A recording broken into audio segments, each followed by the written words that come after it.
Hi, my name is Hunter Gsell, and today we're going to financially analyze three different companies. Let's get started. The companies that I chose are Cisco. Cisco is the global leader in selling, marketing, and distributing food products to restaurants, healthcare, and educational facilities, lodging establishments, and other customers. Next, we have Tyson. Tyson is one of the world's largest processors of and marketers of chicken, beef, and pork, as well as prepared foods. And last, we have Hornbeck Offshore.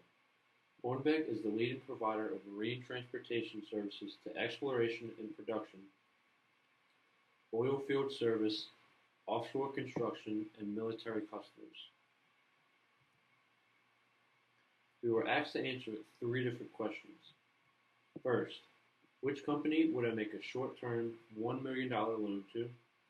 Second, which company would I make a long-term $1 million loan to? And last, which company would I buy 51% of? For the short-term loan, I chose to give this to Tyson. Here's why. We looked at the current ratio, quick ratio, and the cash ratio. Dividing a company's current assets by the current liabilities solves the current ratio. For this ratio, we want this to be as high as possible in order to pay short-term creditors.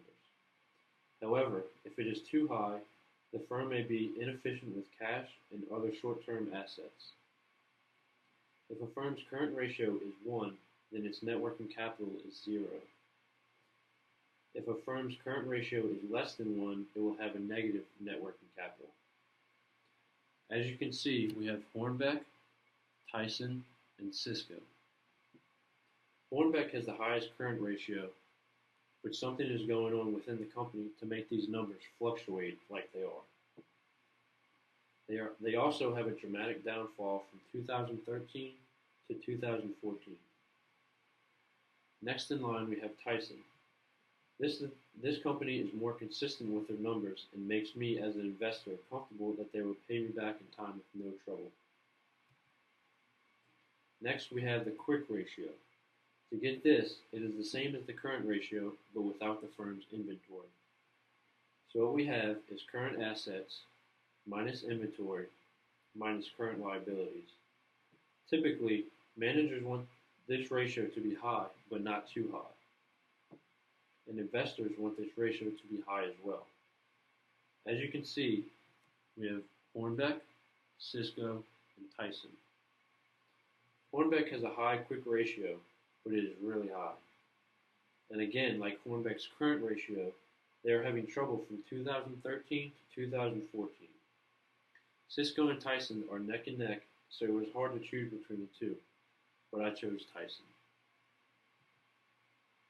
Last, and the most important when it comes to a short-term loan, is the cash ratio. The higher this ratio is, the more liquid a company is going to be. To determine this, we simply divide cash by the firm's current liabilities.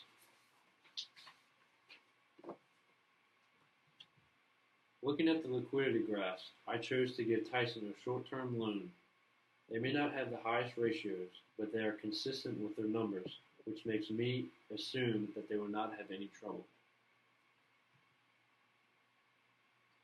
Next, we were asked which company would we give a long-term $1 million loan to.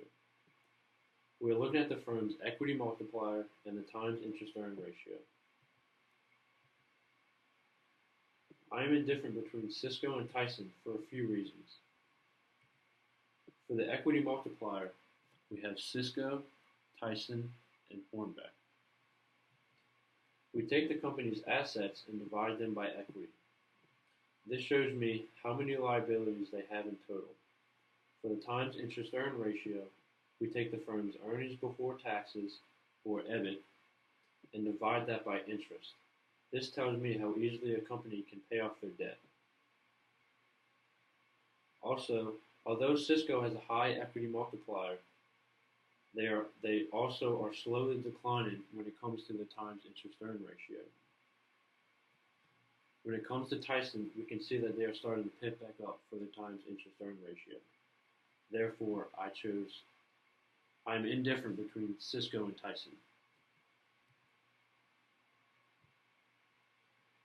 The last thing we were asked is which company we would want to buy 51% of. For this, we look at the DuPont analysis. We are going to look at the company's return on equity, which is profit margin times total asset turnover times equity margin. Return on assets, which are profit margin times total asset turnover. And the price to earnings ratio, which is simply market price divided by earnings per share. Cisco has a return on equity that has been declining since 2010. This does not appeal to me as an investor.